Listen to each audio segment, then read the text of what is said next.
Good morning, students. നമ്മൾ ഇന്ന് പഠിക്കാൻ പോകുന്നത് application of microbiology in strategic field. നമ്മുടെ ഡിഫൻസ് ഫീൽഡിൽ എങ്ങനെ നമുക്ക് മൈക്രോ ഓർഗാനിസത്തിനെ ഉപയോഗിക്കാം എന്നുള്ളതാണ് നമ്മളിന്ന് പഠിക്കാൻ പോകുന്നത്. Application of microbiology in strategic field can be termed as bio warfare or bio terrorism. അപ്പം മൈക്രോബയോളജി അല്ലെങ്കിൽ മൈക്രോ ഓർഗാനിസത്തിനെ ഉപയോഗിച്ചുകൊണ്ട് യുദ്ധം നടത്തുന്നതിനെ നമുക്ക് ബയോ വാർഫെയർ അല്ലെങ്കിൽ ബയോ ടെററിസം എന്ന് പറയാം. Bio warfare it is the intentional or threatened use of micro organisms like virus, bacteria, fungi or toxins obtained from living organisms to cause death or disease in humans, animals and plants. അപ്പോൾ bio warfare അല്ലെങ്കിൽ bio terrorism എന്ന് പറയുന്നത് micro organisms ആയിട്ടുള്ള virus, bacteria, fungi അല്ലെങ്കിൽ living ഓർഗാനിസത്തിൽ നിന്നുമുള്ള toxins, അത് ഈ micro ഓർഗാനിസത്തിൽ നിന്നുള്ള ടോക്സിൻസ് ആവാം, അല്ലെങ്കിൽ മറ്റേതെങ്കിലും ലിവിങ് ഓർഗാനിസത്തിൽ നിന്നുള്ള ടോക്സിൻസ് ഉപയോഗിച്ചുകൊണ്ട് ഹ്യൂമൻസിനും ആനിമൽസിനും പ്ലാന്റ്സിനും ഡെത്ത് ഉണ്ടാക്കുന്ന ആ ഒരു പ്രോസസ്സിനെയാണ് നമ്മൾ ബയോ വാർഫെയർ അല്ലെങ്കിൽ ബയോ ടെററിസം എന്ന് പറയുന്നത്. അപ്പോൾ ബയോ വാർഫെയർ അല്ലെങ്കിൽ bio terrorism it is the intentional purposeful ആയിട്ടുള്ള യൂസാണ്, മനഃപൂർവ്വമുള്ള ഉപയോഗമാണ്. And threatened use of micro organisms or toxins to kill humans, animals or plants. Bio weapons are classified as weapons of mass destruction or mass casualty. അപ്പം ഏറ്റവും കൂടുതൽ destructions ഉണ്ടാക്കുന്ന, ഏറ്റവും casualty ഉണ്ടാക്കുന്ന വെപ്പൺസിനെയാണ് നമ്മൾ ബയോ വെപ്പൺസ് എന്ന്, അല്ലെങ്കിൽ ആ കാറ്റഗറിയിലാണ് നമ്മൾ ബയോ വെപ്പൺസിനെ പെടുത്തിയിരിക്കുന്നത്. Use of bio weapons in ഹിസ്റ്ററിയിൽ ഏതൊക്കെ ചരിത്രപരമായിട്ട് ഏതൊക്കെ സംഭവങ്ങളിലാണ് ബയോ വെപ്പൺസ് യൂസ് ചെയ്തതായിട്ട് റെക്കോർഡ് ചെയ്യപ്പെട്ടിട്ടുള്ളതെന്നാണ് നമ്മളിവിടെ പറയുന്നത്. അപ്പം ആദ്യമായിട്ട് ഈ ബയോ വെപ്പൺസ് യൂസ് ചെയ്തതായിട്ട് റിക്കോർഡിക്കൽ ഡേറ്റ ഉള്ളത് കാഫ പീപ്പിളും മംഗോൾസും തമ്മിൽ 1350 നടന്ന യുദ്ധത്തിലാണ്.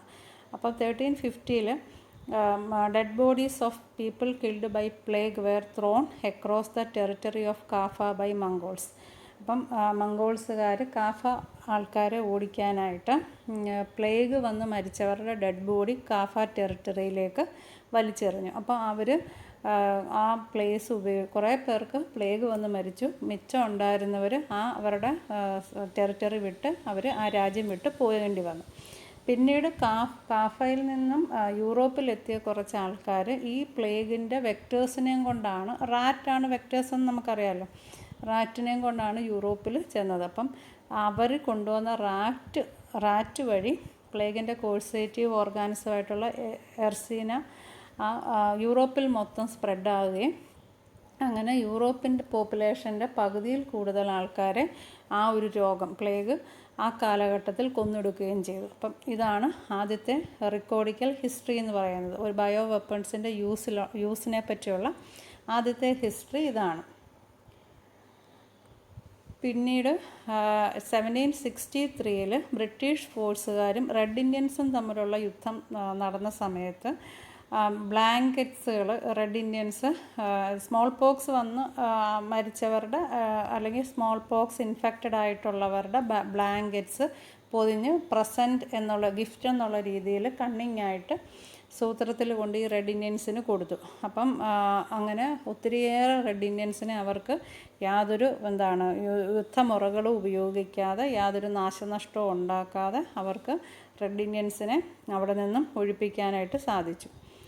പിന്നീട് സെക്കൻഡ് വേൾഡ് വാറിൻ്റെ സമയത്തും ഈ ബയോ വെപ്പൺസ് യൂസ് ചെയ്തതായിട്ട് ഉള്ള രേഖപ്പെടുത്തലുകളുണ്ട്. പക്ഷേ കൃത്യമായിട്ട് ഇന്ന ആൾക്കാർക്കെതിരെ എന്നുള്ള ഒരു ഇതില്ല, പക്ഷേ ഉപയോഗിച്ചിരുന്നു എന്ന് കരുതപ്പെടുന്നുണ്ട്.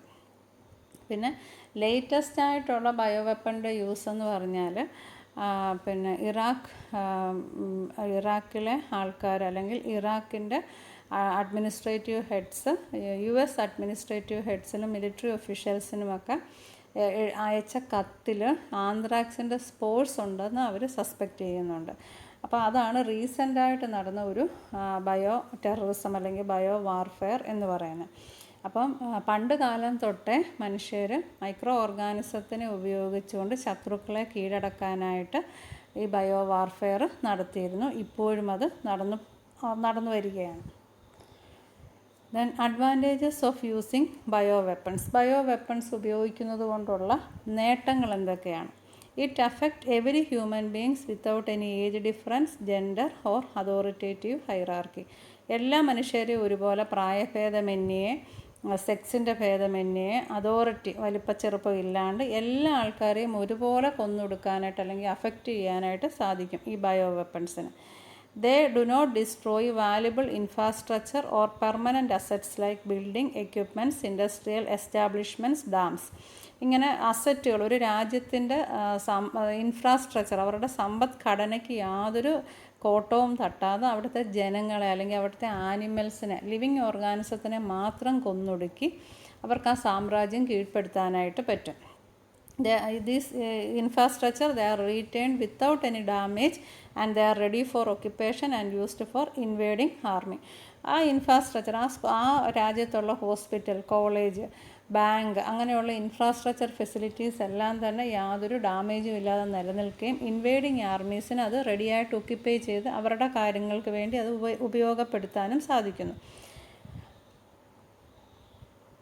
അപ്പോൾ ഇതാണ് മേജറായിട്ടുള്ള ബയോ വെപ്പൺസ് ഉപയോഗിക്കുന്നത് കൊണ്ടുള്ള അഡ്വാൻറ്റേജ് എന്ന് പറഞ്ഞാൽ. അതായത് മനുഷ്യർ ആവശ്യം ഇല്ല എന്ന് തോന്നുന്ന, അല്ലെങ്കിൽ ശത്രു എന്ന് തോന്നുന്ന മനുഷ്യരെ മൊത്തം കീഴ്പ്പെടുത്താനും മറ്റുള്ള ഇൻഫ്രാസ്ട്രക്ചർ ഫെസിലിറ്റീസിനൊന്നും ഒരു കോട്ടം വരുത്താതെ, എക്കണോമിക് ലോസ് ഒന്നും ഉണ്ടാക്കാതെ, ഒരു യുദ്ധത്തിൻ്റെ യാതൊരു ശബ്ദവും പുകയും ഒന്നും ഉണ്ടാകാതെ തന്നെ ശത്രു രാജ്യത്തെ വളരെ സുന്ദരമായിട്ട് കീഴ്പ്പെടുത്താൻ പറ്റുന്ന ഒരു വാർഫെയർ രീതിയാണ് ബയോ ടെററിസം അല്ലെങ്കിൽ ബയോ വാർഫെയർ എന്ന് പറയുന്നത്.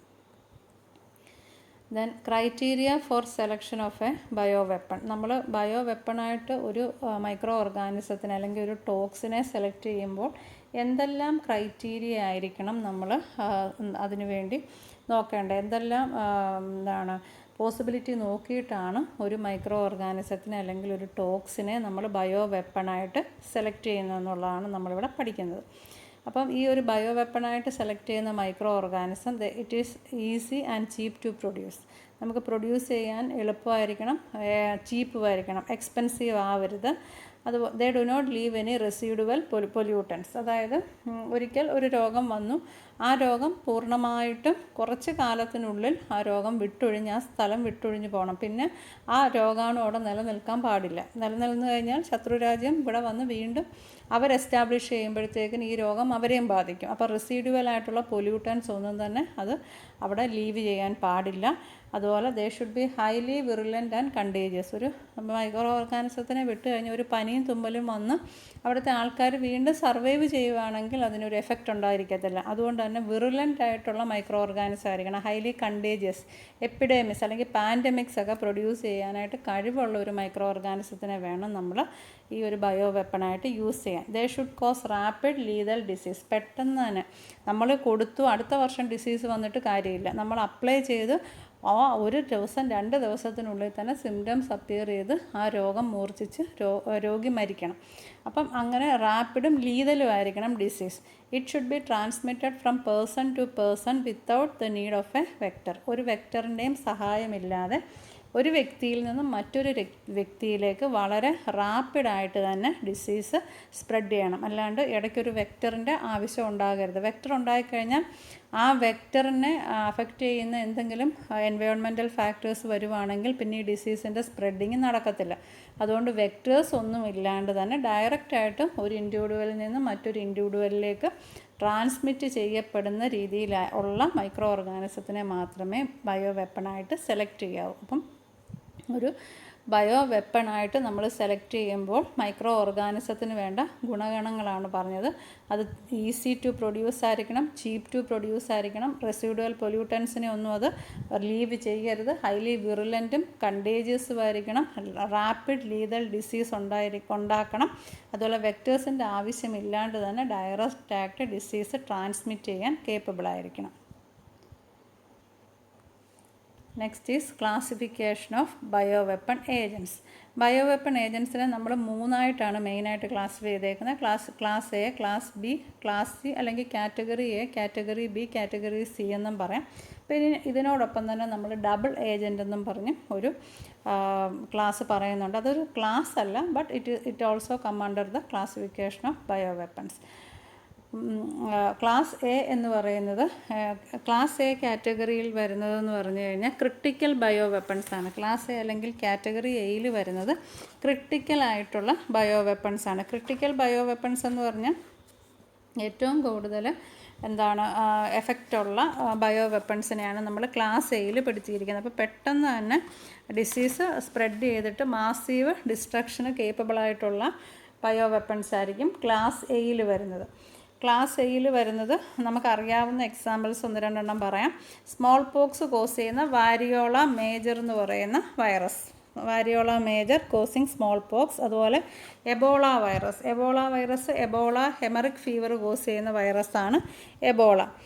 അതുപോലെ തന്നെ ബാക്ടീരിയയുടെ കേസിലാണെങ്കിൽ ബാസിലസ് ആന്ത്രാക്സ് കോസ് ചെയ്യുന്നത്. അതുപോലെ പ്ലേഗ് കോസ് ചെയ്യുന്ന ബാക്ടീരിയ എർസീന പെസ്റ്റിസ്. അതുപോലെ വൈറസിൽ തന്നെ ലാസ വൈറസ്, ബാക്ടീരിയയിൽ ക്ലോസ്ട്രീഡിയം ബോട്ടിലിനും. ഇതെല്ലാം തന്നെ ക്ലാസ് എ അല്ലെങ്കിൽ കാറ്റഗറി എയിൽ ക്രിട്ടിക്കൽ ബയോ വെപ്പൺസിൽ വരുന്നതാണ്. അപ്പോൾ കുറച്ച് എക്സാമ്പിളെങ്കിലുമൊക്കെ ഓർത്തിരിക്കുക. ഇപ്പം സ്മോൾ പോക്സ് കോസ് ചെയ്യുന്ന വാരിയോള മേജർ ഓർക്കാം. അതുപോലെ എബോള വൈറസ്, എബോള ഹെമറിക് ഫീവറാണ് കോസ് ചെയ്യുന്നത്. അതുപോലെ പ്ലേഗ് കോസ് ചെയ്യുന്ന അത് ബാക്ടീരിയയാണ്, എർസീന പെസ്റ്റിസ്. അതുപോലെ ക്ലോസ്ട്രീഡിയം ബോട്ടിലിന, അത് ബോട്ടിലിൻ എന്ന് പറയുന്ന ഒരു ടോക്സിൻ പ്രൊഡ്യൂസ് ചെയ്തിട്ട് ബോട്ടിലിസം എന്ന് പറയുന്ന ഡിസീസ് കോസ് ചെയ്യുന്നതാണ്. അതുപോലെ ലാസ വൈറസ്, അത് ലാസ ഫീവറാണ് കോസ് ചെയ്യുന്നത്. അപ്പോൾ ഇതൊക്കെ ഓർത്തിരിക്കുക. ഇതെല്ലാം കാറ്റഗറി എയിൽ അല്ലെങ്കിൽ ക്രിട്ടിക്കൽ ബയോ വെപ്പൺസായിട്ട് യൂസ് ചെയ്യാൻ പറ്റുന്ന ബയോ വെപ്പൺസാണ്. അടുത്ത ക്ലാസ് ബി എന്ന് പറയുമ്പോൾ അതിൽ ഈ ക്ലാസ് എയുടെ അത്രയും ഒരു എഫക്റ്റ് കാണത്തില്ല. നമുക്ക് ഒരു രാജ്യത്തിനെ പെട്ടെന്ന് തന്നെ കീഴ്പ്പെടുത്തണം, അവരെ മൊത്തത്തിൽ നശിപ്പിച്ച് നാറാണക്കല്ലാക്കണമെങ്കിൽ നമ്മൾ ക്ലാസ് എ ബയോ വെപ്പൺസ് ഉപയോഗിക്കും. അതല്ല, നമുക്ക് കുറച്ച് പതിയെ നാശനഷ്ടങ്ങൾ ഉണ്ടാക്കിയാൽ മതി എന്നുണ്ടെങ്കിൽ നമുക്ക് ക്ലാസ് ബി യൂസ് ചെയ്താൽ മതി. അതിൽ വരുന്നത് salmonella, brucella, staphylococcus, clostridium species, vibrio കോളറയൊക്കെയാണ്. അപ്പോൾ വിബ്രിയോ കോളറയൊക്കെ ആണെങ്കിൽ സ്പ്രെഡ് ചെയ്യാനായിട്ട് ടൈം എടുക്കുന്ന കോളറ ഉണ്ടാക്കുന്ന വൈറസാണ്. അപ്പോൾ സ്പ്രെഡ് ചെയ്യാനായിട്ട് ടൈം എടുക്കും. അപ്പോൾ അവർ ഡ്രിങ്കിങ് വാട്ടറിൽ കൂടെയൊക്കെയാണ് സ്പ്രെഡ് ചെയ്യുന്നത്. അപ്പോൾ കുറച്ച് സമയമെടുത്തിട്ടേ ഈ ഡിസീസ് എല്ലാവരിലേക്കും എത്തത്തുള്ളൂ. അപ്പം അതാണ് ക്ലാസ് ബിയിൽ വരുന്നത്. Next is class C class C bio weapons. Class C bio വെപ്പൺസിൽ വരുന്നത് നിപ്പ വൈറസും ഹാൻഡ വൈറസും ഒക്കെയാണ്. അപ്പോൾ നിപ്പ വൈറസ്, ഹാൻഡ വൈറസ് ഒക്കെ ക്ലാസ് സിയിൽ വരുന്നതാണ്. അതുപോലെ നമ്മൾ നേരത്തെ പഠിച്ച ട്യൂബർക്കുലോസിസിലെ ഡ്രഗ് റെസിസ്റ്റൻറ്റ് ട്യൂബർക്കുലോസിസും ക്ലാസ് സിയിൽ വരുന്നതാണ്.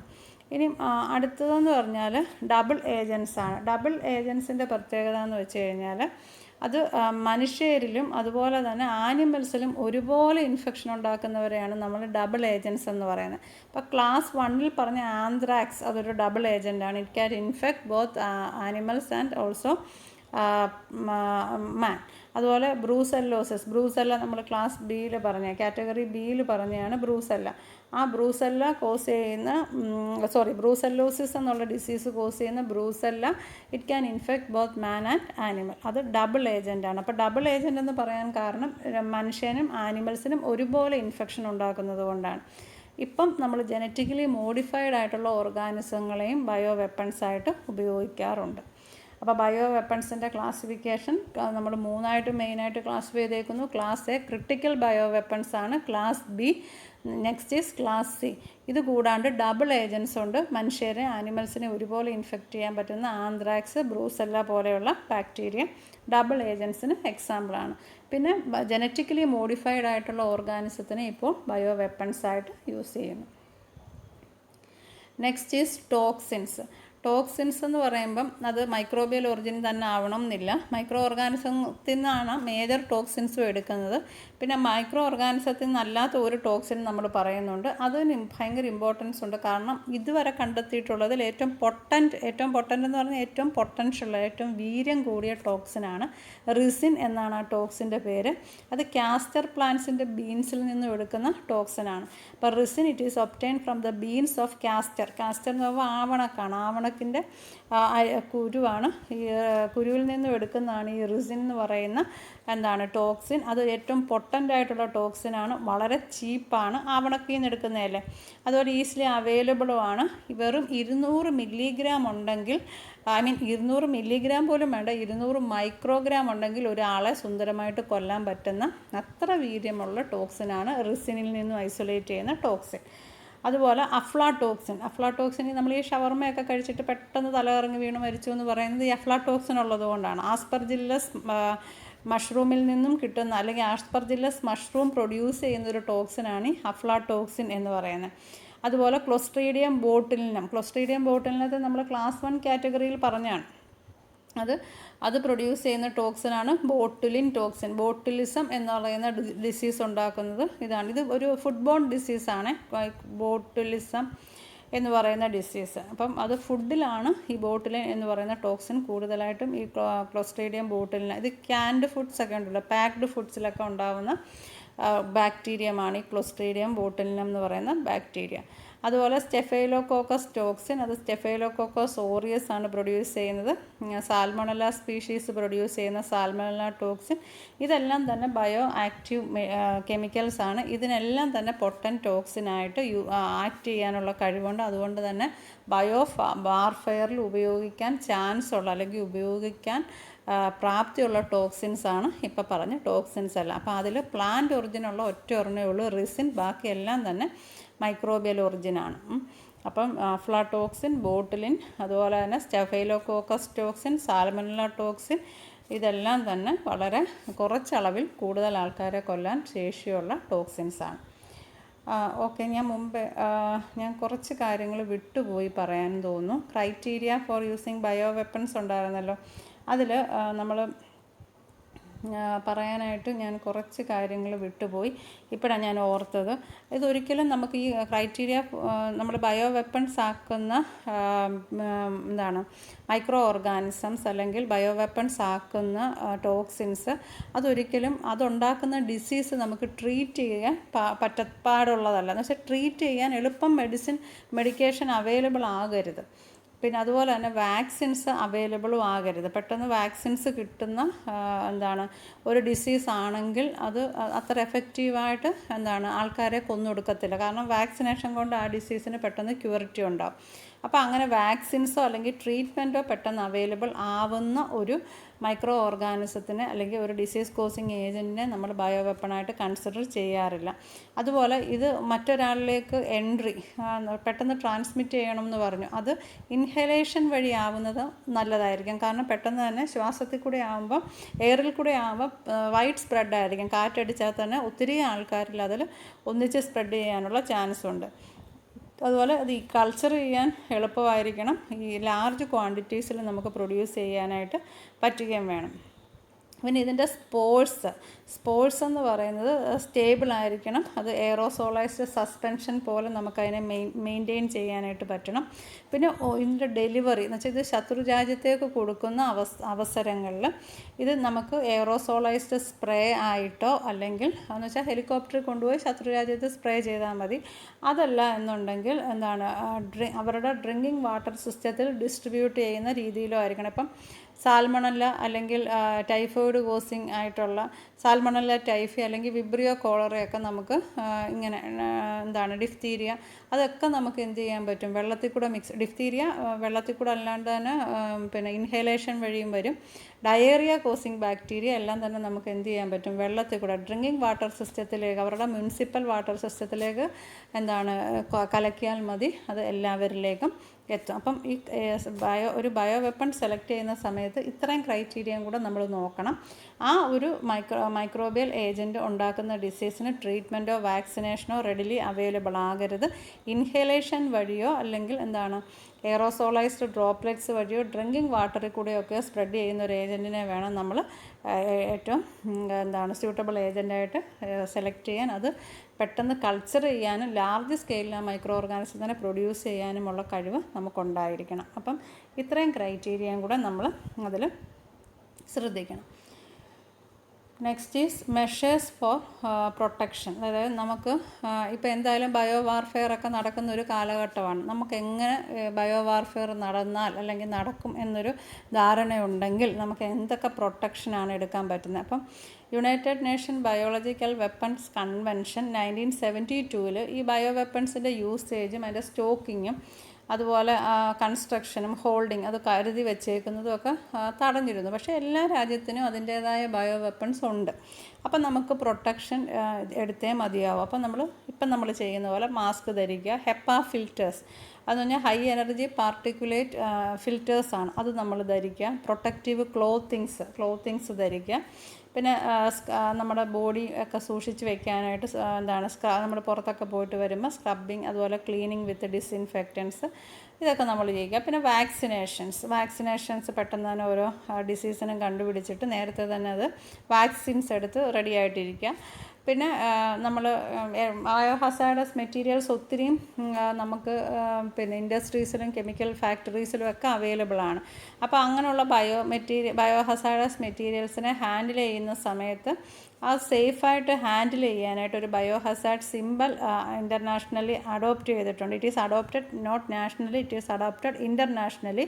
ആൻഡ് അതിനെ ഡോസ് കെമിക്കൽ കമ്പനി 1966 അതിനൊരു സിമ്പൽ, ഈ കമ്പനിക്കാരാണ് ഒരു സിമ്പൽ ഈ ബയോ ഹസാർഡസ് മെറ്റീരിയൽസിന് കൊടുത്തത്. അപ്പോൾ ഈ ബയോ ഹസാർഡസ് മെറ്റീരിയൽ അതായത് അത് ഏതെങ്കിലും മൈക്രോ ഓർഗാനിസം ആകാം, അല്ലെങ്കിൽ അവരിൽ നിന്നുള്ള ഏതെങ്കിലും പ്രോട്ടീനോ ടോക്സിനോ എന്തോ ആകാം. അപ്പോൾ അതിൻ്റെ പുറത്ത് ഈ ഒരു സിമ്പൽ ഉണ്ടെങ്കിൽ നമുക്കത് ബയോ ഹസാർഡ് മെറ്റീരിയൽ ആണെന്ന് തിരിച്ചറിയാൻ പറ്റും. അപ്പോൾ അതിനെ ഹാൻഡിൽ ചെയ്യുന്ന സമയത്ത് ആ കെയറോടുകൂടി ഹാൻഡിൽ ചെയ്യുക. അപ്പോൾ ഇതൊക്കെയാണ് നമുക്ക് ബയോ വെപ്പൺസിൽ നിന്നും അല്ലെങ്കിൽ ബയോ ടെററിസത്തിൽ നിന്നുമൊക്കെ എടുക്കാൻ പറ്റുന്ന അതിനെ നേരിടാൻ പറ്റുന്ന പ്രൊട്ടക്റ്റീവ് മെഷേഴ്സ് എന്ന് പറയുന്നത്. ഇതാണ് ഇൻ്റർനാഷണൽ ബയോ ഹസാർഡ് സിമ്പൽ എന്ന് പറയുന്നത്. അപ്പോൾ ഈ ഒരു സിമ്പൽ കണ്ട നമ്മൾ വിചാരിക്കേണ്ടത് അതൊരു ബയോ ഹസാർഡ് മെറ്റീരിയലാണ്, അതൊരു ബയോ വെപ്പണായിട്ട് ആക്ട് ചെയ്യാൻ കേപ്പബിളായിട്ടുള്ള മെറ്റീരിയലാണ്. മൈക്രോബിയൽ ഒറിജിനാവാം, ടോക്സിനാവാം. അതുകൊണ്ട് അതിനെ ഹാൻഡിൽ ചെയ്യുമ്പോൾ അറ്റ്മോസ്റ്റ് കെയറോടുകൂടി തന്നെ ഹാൻഡിൽ ചെയ്യുക. അപ്പം ഇത്രയേ ഉള്ളൂ നമ്മുടെ ബയോ വാർഫെയർ. അതോടുകൂടി നമ്മുടെ അപ്ലൈഡ് മൈക്രോബയോളജി എന്നുള്ള ടോപ്പിക്ക് ഫിനിഷായി. അപ്പം എല്ലാവർക്കും മനസ്സിലായി കാണുമെന്ന് കരുതുന്നു. Thank you.